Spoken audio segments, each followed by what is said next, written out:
महानगरपालिकेच्या जागेवरून आता राजकारण तापलंय। ही जागा पूर्वी कब्रस्तान असल्याचा दावा करत महानगरपालिका इमारत स्थलांतरित करण्याचा सल्ला मंत्री संजय शिरसाट यांनी दिलाय। तर 30-35 वर्ष कारभार सुरू असताना दिसलं नाही का असा सवाल करत कचरा डेपो हटवून तेथे नवीन इमारत उभारावी असा टोला इम्तियाज जलील यांनी लगावलाय। पाहूयात।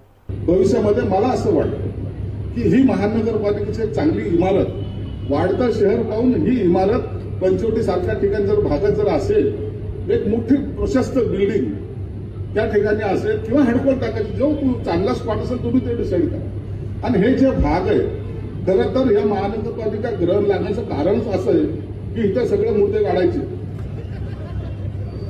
कब्रस्थानाचा हा भाग असल्यामुळं इथं जे सगळे आत्मे कधी कधी तुम्हाला डिचवतात आणि तुम्ही त्याच्यामुळे बेचैन होतात असं माझा समज आहे। म्हणून याच्यातून आता मुक्ती आपल्याला पाहिजे असेल तर ही बिल्डिंग चांगल्या ठिकाणी करा।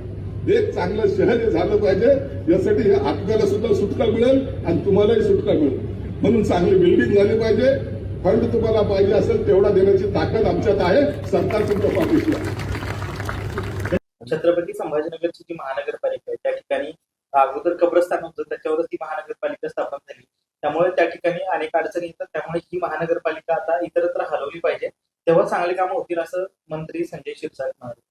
अच्छा, 30-35 वर्ष मला असं वाटतेच की हेच नेते जे आहे ना त्या महानगरपालिकेमध्ये बसायचे।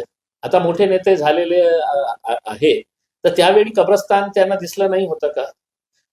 ठीक आहे, मीही त्यांच्याशी हे सहमत आहे की ही जागा अपुरी पडत आहे। आपल्या N12 मध्ये जिथे या लोकांनी गुजराती कंपनीला आणून तिथे कचऱ्याचा डिपो आणलेला आहे, ते कचऱ्याचा डिपो हटवा आणि तिथे एक चांगली महानगरपालिकाची खूप मोठी भव्य इमारत तिथे उभी करा। मीही या नेत्यांना समर्थन करणार याच्या बाबतीत।